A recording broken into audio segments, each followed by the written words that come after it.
So I was her granddaughter. She was a very, very special lady in my life.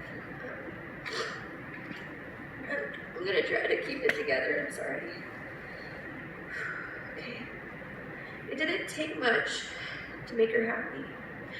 A phone call or a text, a card, a visit, or a hug before saying goodbye, or a good night.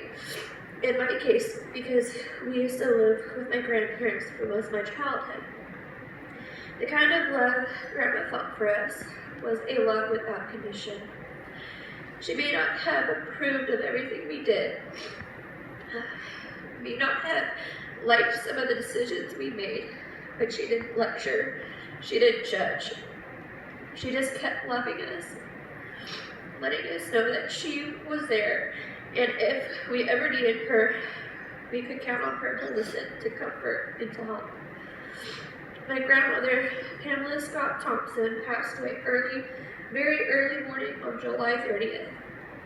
For the last 9 years, she had been fighting cancer, and she was such a strong woman through it all.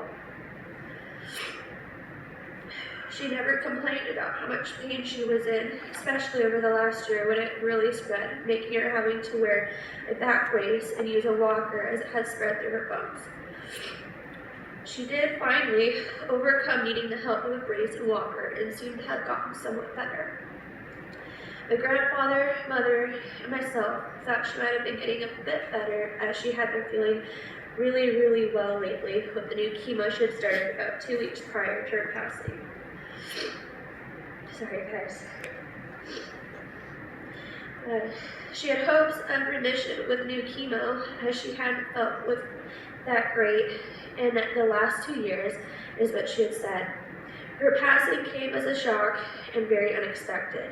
When you think of cancer patients, you know that eventually they go into hospice and have family around when they think it's time. She was getting weaker, but hadn't gotten to that point just yet. However, we knew it was her time was limited, as her doctor had mentioned that the cancer was spread indefinitely. Not being able to say, "I love you, Grammy," and giving her a warm hug one last time and saying my final goodbye before she passed will always be a hard one. I guess God had decided He finally needed her more than we did. She was a woman of such love, kindness, and compassion. She was a family peacekeeper. She also seemed to always make friends wherever she went. She was a member of the German Shepherd Dog Club of America for 8 years with Grandpa and adored her beautiful American Showline German Shepherds. She was right with the Lord and every night would read her Bible. She knew it like a book that she had wrote herself. She loved to attend church and was there every Sunday. She absolutely loved angels. She filled the house with large china cabinets, bookshelves, and walls, and lots of angels, statues, and dolls. They were her absolute favorite thing, and I think they helped her give her mind some peace and comfort over the years. I believe she finally gained some of the most beautiful wings in heaven the day she passed. She loved her family deeply and would do anything for them too. My mom and I lived with her and my grandfather while I was growing up through most of my childhood through high school, so her passing really hits home with me. She would always help me with my homework and actually help teach me how to read. She would buy me books filled with stories of horses, which I am a huge horse lover. Nancy Drew book series. She always loved the Nancy Drew series. And the Little House on the Prairie book series, which she also loved that series. And she also had me watch the TV show with her as a child too. She used to pick me up from school before Grandpa took over and also took me to a learning center after school on most days called Sylvan Learning Center, which I was supposed to help me with to catch up with my learning curve. As some of you know, the reason why my mom and I lived with them for quite a while was because of the hardships that came with my father. My grandfather would always make sure I was protected with quick police service, as he is now a retired officer. And my grandmother would always be that shoulder to lean on. She even was the one to take me to the scheduled monitored visits with my father. Every morning before school, she would make my lunch and pack it in my little InSync lunchbox. And before leaving for school, she would make sure I always had breakfast. She believed having fruit in my breakfast was ideal and would warm up with this little pocket thing that had fruit inside of it. Those I thought were really yummy. Those were my daily morning quick breakfasts for a while until my mom saw what she was actually feeding me. They were hand-held fruit pies. Poor Grammy didn't understand why it was such a big deal, as it was mostly fruit and still considered as a healthy breakfast. Every birthday, for as long as I could remember, she would sing to me. Either when I used to live with my grandparents, and she would wake me up around 5 o'clock in the morning because I had to be up at school really early, and she would sing to me. Or once we moved out, she would call me on the cell phone no later than 6:30 in the morning. That way, she was the very first person to wish me a very happy birthday. It was one of her special things she did with her children and her grandchildren. She also loved to joke around. She would pull jokes on me all the time. She never let me down on my daily Jessicaisms, is what my mother calls them. She never let me forget about the time she and my mom helped me with a 5th grade project. The project was to be made on a giant foldable board where it laid out information about a state in the U.S. that we had to pick to find historical information about. Luckily for me, that summer prior to 5th grade, I had gone on a 3-week vacation with my grandparents to a dog show in Montana. So naturally, I chose the Montana state as my state for the project. We visited places like the Lewis and Clark Cavern State Park and historic trails, and the National Bison Range. She always joked about when we went to the Lewis and Clark historic trails. I had seen lots of signs warning about rattlesnake sightings and to not go off the indicated trail markings. I clung onto her arm while walking around as tight as I could because she was the one that was supposed to protect me if we got ambushed by snakes. It was a beautiful sight overlooking the rolling hills and the mindset of serenity. But it was so quiet you could hear lots of loud chirping noises in the tall blowing grass with nothing in sight.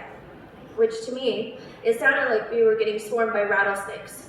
So what did I do? I ended up freaking out, screaming, "Snakes, it's snakes!"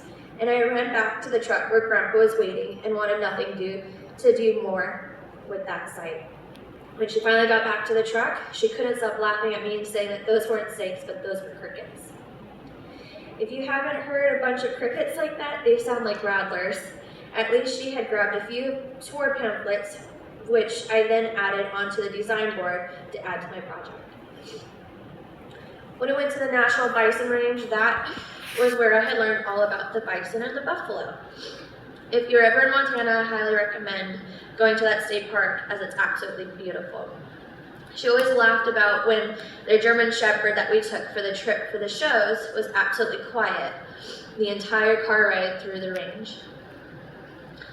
Sorry, lost this place. And then he rose his head and he let out a giant growl. He had smelled the bison that were there directly in front of and surrounding Grandpa's truck. She sure got a kick out of that. Safe to say I had written about this in my report as well. Because I wrote about the range, I had to be informative about the bison and the buffalo. According to my 10-year-old brain, although I had informative pamphlets, a buffalo was a male and a bison was a female. Yes, this did go in my report on my board as well. Hopefully all of you know that a bison and a buffalo are two completely breeds of hoofed animals, also known as the Bovine family. Not a descriptive sex character. Once I had completed my project, I ended up thanking my mom and my grandma for helping me write my entire paper and doing the entire project board. Somehow, none of these errors were caught by my mom and my grandma and had slipped through when graded by my teacher, and was later noticed when the giant boards were on viewing for open house at school, except for when my grandma read the back of my project board that night and saw my thank you to them in big, bold writing. Her jaw absolutely dropped. She never let me live that down, especially with the bison and the buffalo thing. It's the little things that will seem to stand out the most when I remember her.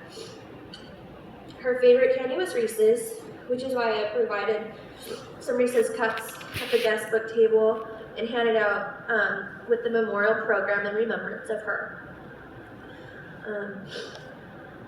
Her favorite cookie was chocolate chip. She always had to have one after dinner or if we went out to a restaurant.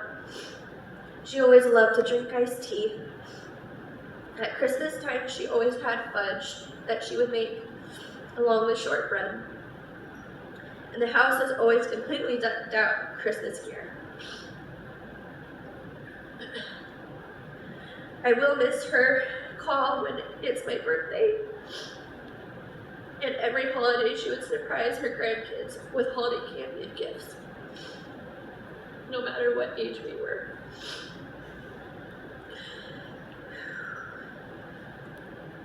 There have been and will be times in our lives when situations arise where we'll want so much to talk to her, be with her, or ask her just what we should do. I hope that when those times come, we can begin to look to each other and find that part of her she gave to each of us. Maybe we can learn to lean on each other and rely on each other the way we always knew that we could.